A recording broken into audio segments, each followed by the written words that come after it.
Hello guys, good morning. Hello guys দুজনের হয় আমি বলে দিলাম। যাই হোক, দেখো আমাদের ট্রেন চলে এসছে, আমরা যাবো কলেজে। আমরা টুকুর টুকুর করে নামছি।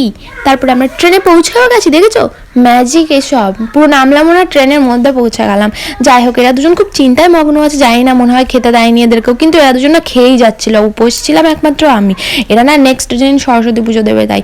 আর আমি ভেবেছিলাম আমার আজকেই দিতে হবে, কেননা আমার পরের দিন ডান্স শো আছে। এই দেখো কলেজে নেমে কি নেমেছে, এগুলো ছেলে মেয়ের ঢল নেমেছে এক গাদা। এত ভিড় ছিল, এত মানুষ দেখে আমি বুঝতে পারলাম আজকে সত্যি সরস্বতী পুজো, আর আজকেই বেশি লোক বেরোচ্ছে। তোমরা কলেজে চলে এসেছি, এটা আমার খুব ফেভারিট জায়গা। সবার কলেজ সবার ফেভারিট হয়। যাই হোক, হেভি সুন্দর করে কলেজের ঠাকুরটাকে সাজিয়েছিল। তারাও আস্তে আস্তে টুকুর টুকুর করে যেতে যেতে দেখাবো তো সেটা।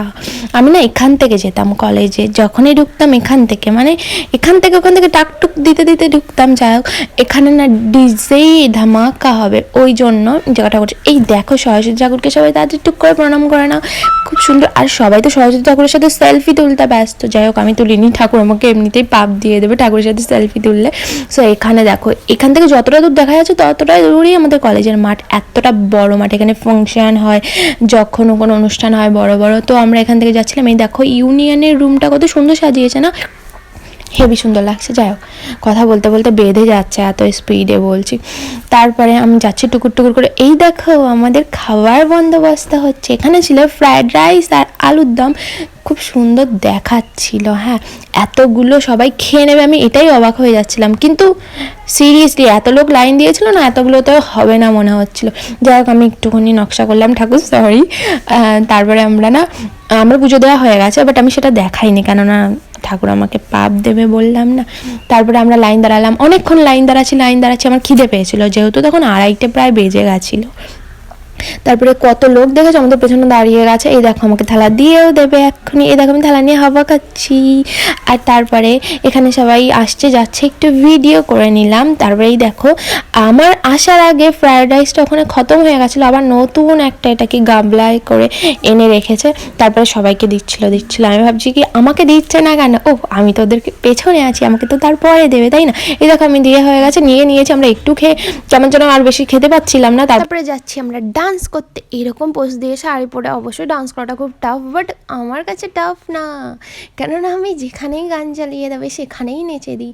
মানে সরি, তাই বলে সব জায়গায় দিই না, বাট এখানে নাচতেই হবে, তাই না? তো সবার নাচটা দেখে নাও তোমরা।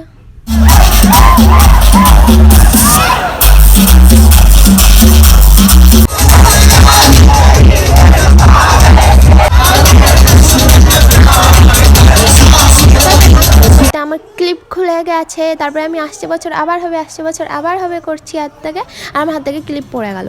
আর সেটাকে আমি আবার তুলে আবার মুখের মধ্যে দিয়ে আবার মাত্র চুলে মারলাম, ভগবান।